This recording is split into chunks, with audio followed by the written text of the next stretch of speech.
This podcast is brought to you by The Shift. It's story time! Hello and welcome back to the Storytime Podcast. My name is Claire. I go by Clisare on the internet, and this is the podcast where guests tell me their stories. And this week I have with me Carolyn Nadine Helsing. Hello. Hi, thanks for having me. How are you? I'm good. I'm glad we can work this out. We had a few back and forths. Sometimes it's hard to work out the old time difference, all right. Do you want to tell people where to introduce yourself quickly and tell people where to find you on the internet? Yes. So you can find me on all the socials, Instagram, Facebook, just by my full name, Caroline Nadine Helsing. And then I have author at the end because I'm an author. So, and then I have a website as well, which is just Caroline Nadine Helsing. And that links everything together. So, yeah. And what I'll do is I'll put all of the links down in the description. They'll be in the audio notes on the show notes on the audio platforms, and then they'll be down in the description on the YouTube platform as well. And it'll be on screen. So if you want to just scroll down and click and go follow Carolyn and Nadine. So yeah, you have a story for me today. I do. Oh, and you mentioned this. So it's about the inspiration for this book, Unapologetic, which is the story of my mother's life. So basically, my story is about the journey that I took with my mother after she passed, and after I promised that I would take her back to all of her favorite places that she'd ever loved in her youth, in her life.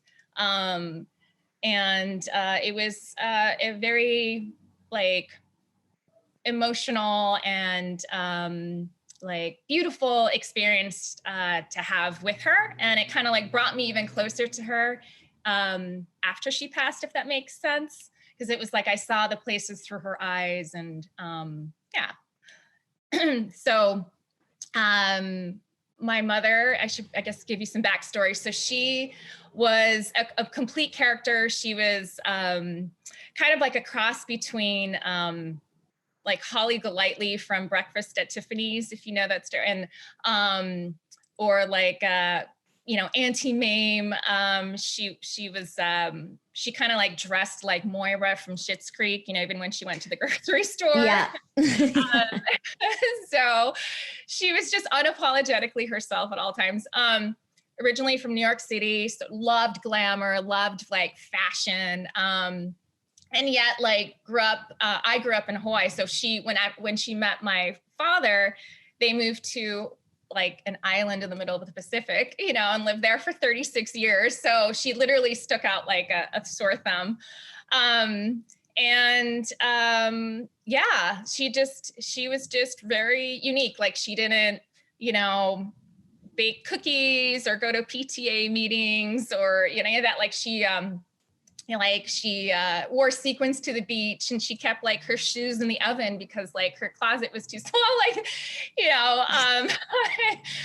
so yeah, she was very unique, but she was just very much someone who would teach by doing. And she was very much about following your bliss, and gave me the confidence and, to make me feel like I can do anything. And, she was just very loving and hilarious. So anyway, that was my mom. And then unfortunately she passed in 2019. She actually passed on New Year's Day, which again, if you know anything about her, she's she loved a good party at all times. So it kind of makes sense that she'd wait to go out with this big bang. Like I had mentioned, I had promised her that I would take her back to New York, the city that she just had a love affair with. And I should tell you too, during the course she was in hospice, and we really were like, well, wait, she didn't really leave an after death plan, what did she want? Did she want to be buried here? Did she want that to happen? What did she want? And I had to go by. Is an after death plan like a regular thing? Well, unfortunately, I don't think a lot of people make them, but I mean, no, so say it's like, okay, you buy your plot or you tell a family member, hey, I'd like to be buried here or something, like some conversation. It's probably Yeah, okay. Yeah, not that as makes common sense. as it should be, but what happens is it leaves the family members to go, shit, so I highly recommend having some kind of discussion with someone about what you want. And anyway, so that was never something that was really discussed, but I did remember a couple of times in passing, my mother saying, when I die, I want my ashes spread across Bergdorf Goodman, which is this high-end department store in Manhattan. Which kind of gives you an idea of her character. And I was like, and she said that a couple times. And, of course, when we were talking about this, I was like, well, I do remember this, these 2 times she was discussing this and she did say this, but I don't know if she's kidding. I think this is what she wants. I don't know. Basically it inspired, it was all that I had to go by. And I sat with it and just in knowing her and knowing how much she loved that city and just knowing her, like it was the perfect tribute for her. So that comment inspired me to just go back to New York City. So, that's what I did. And I remember getting her ashes back. And mind you, I'd never handled, seen ashes before. I was freaking out because, everything I did, I wanted to do with like love and like honor her. And so when I got her urn back, and it's this like huge golden, like ornate, heavy thing. Of course, I'm not going to be like walking around the city with that thing. So I knew before I left, I had to, take what I needed, and I set everything out. I remember going outside, laying down some newspaper, putting her urn out, putting out flowers, like lighting a candle, like, putting her picture up. I knew it was something I was never going to forget. And I knew that, again, like I needed it to be loving and respectful. And I certainly didn't want her to come back and haunt me. Yeah. So I did that. And of course I'm like Googling too, like how to handle ashes and like, what I didn't know, like what happens if like the oils on your fingers, like gets it contaminated? What happens if you breathe in it? Like, I was just like, I need to make sure I know everything about this. And it was fine. I thought of all the places that I would want to take her, and I got, enough, with me, and I kind of like separated her ashes because I didn't want, what if like, it's in my carry-on and then like I lose it or my suitcase gets stolen or whatever, like I was just like probably overthought everything. But anyway, so I was ready, right? I got it all ready. And I arrive at the airport, and, I arrive early because, it's not like I made a habit of like traveling with ashes, but I made sure I could. And I Googled it. I had the right paperwork, all of this. I did everything the right way. And of course, my suitcase is flagged right away by like security. And I'm like, great, and they open it up and she's right on top. And of course, by now I'm already emotional, about this whole thing. And I'm like starting to hyperventilate, and just seeing someone's hands on my mother, like, I just wanted to like blurt out, like, that's my mom, and actually I think I did. And yeah, I did. And I remember him saying, I'm sorry, just monotone. I'm sorry, but I still have to check this, I'm sorry for your loss kind of thing. And I'm like, okay, don't get into like a altercation with the security guard, Yeah. So anyway, everything is fine. And I wound up like getting to my gate and getting on the plane and arriving in New York City, safe and sound.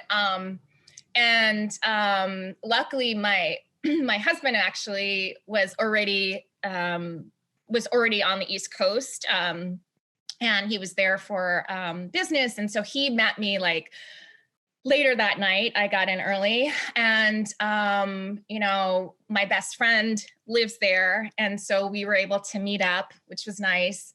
But I remember sitting in the hotel room and just like, it's weird. There's something about like, I don't know if you've gone through like losing someone close to you, and well, I lost my mother as well. Yeah.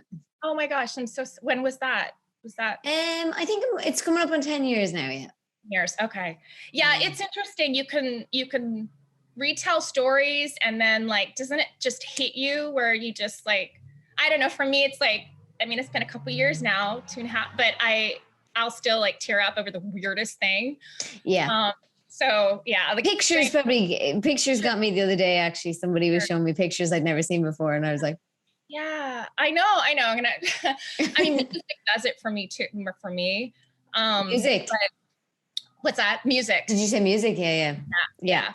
So anyway, so I don't know if you remember if this was like that for you, but like in the very beginning, there's like this hustle and bustle and like, planning for the celebration of life, or, like friends coming to your door and giving you a hug or dropping or sending flowers or whatever. There's like this commotion.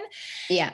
And of course you're mourning, but you have these distractions. And then when all is said and done, and you're just alone with your thoughts, like it just kind of like hits you.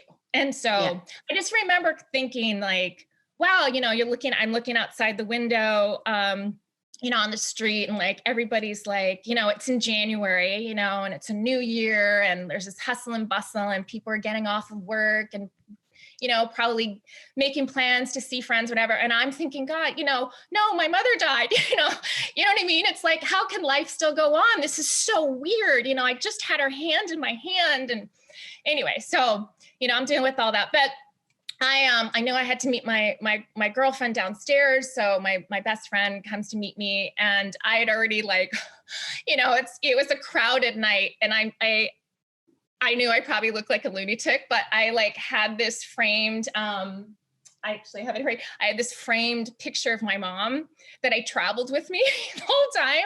And I would like put it on the table wherever I went. And I had that like one of those little battery operated lights, and I turned it on, and I'm sitting there, and I'm like sitting there with this framed picture of her with like a little light. And like, this waiter comes over, takes my order, doesn't even bat it. I'm like, perfect. Thank God, I'm sure they've seen it all in New York, right? So I'm like, okay, and then of course my friend comes, and I, when you have a really good friend, when she doesn't look like you, like, at you, like you're completely deranged, I think she got it.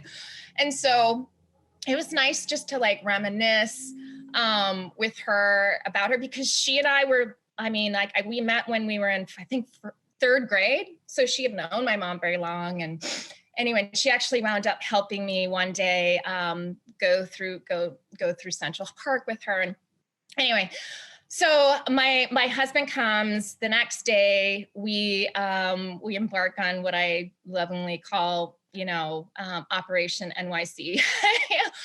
And our first stop was, well, at first I have to say it was freezing. It was like, I don't know, like in the 20s or 30s. And for me, that's freaking cold. Like, I'm sure some people might be that cold, but for me, it was freezing. I'm from Hawaii. So like, super cold. But like, I was just invigorated by like my mission, so it didn't bother me too much.